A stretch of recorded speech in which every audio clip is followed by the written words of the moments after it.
900 years old, stood for 400 years without its roof.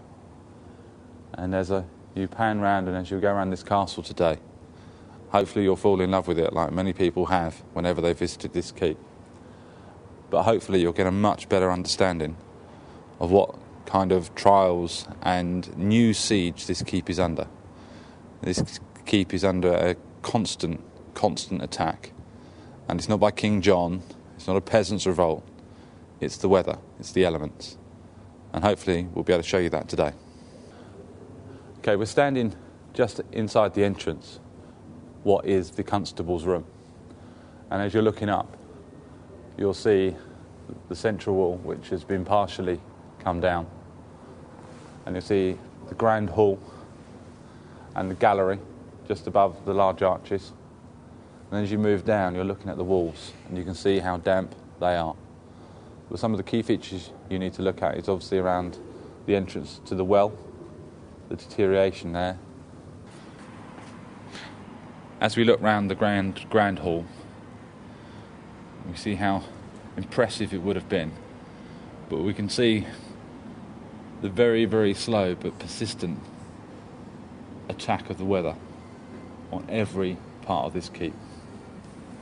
The crucial thing about the inside of this keep, it was never designed to have the weather inside.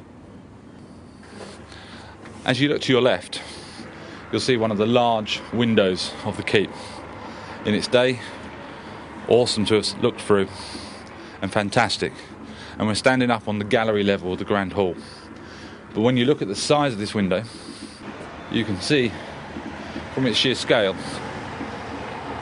that the wind whipping straight through this particular area and then panning straight through to the other side is what does cause a lot of damage to the keep, because this forces the rain against the walls and does a lot of damage. One of the key problems of this keep has been the attempted repairs over the centuries, and some of those which were well-meaning have actually been more damaging, and that is using superior building cement to the limestone mortar of the Normans. And predominantly it will be arches such as this one which are helping to erode this keep faster than it would normally do so. And this particularly is the example of the modern concrete that's been inserted. Now, because the top of the battlements are not waterproof, the water penetrates into the walls, but it's concrete repairs like this which help to hold the water inside the walls.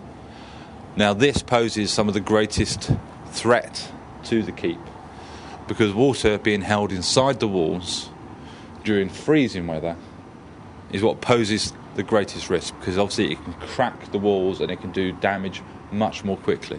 Further example of where the keep has been damaged, and a rather botched version of conservation, I would say, of cement, modern cement being inserted to hold the pillar or the missing section back into place. But the key aspect is the crack, and this is quite simply caused by the elements.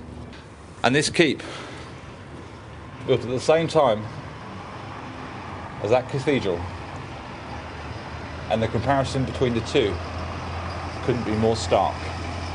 Now, one of the things that reflects how much water and how damp the keep is the moss and the grass that is growing at the top. Something akin to perhaps a mountain on the east coast of Ireland,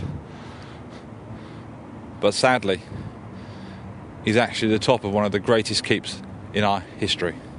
Interesting attempt to try and prevent the water and the wind penetrating this particular tower of this keep.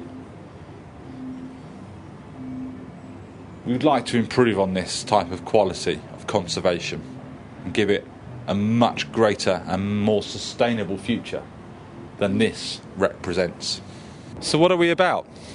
Restore Rochester Castle campaign. Well, we're about the future of this castle. We're about the future for our children and the generations to come. We believe this castle has had enough neglect. And it is neglect. And what we want to do is we want the permission of the Secretary of State and English Heritage for the people of Medway, the people of Kent and the people of England to raise the money to fund this keep's repair, to waterproof it once again, to repair its battlements so the water doesn't penetrate the Great Walls, and to put its roof and floors back in, to put it on a sustainable future.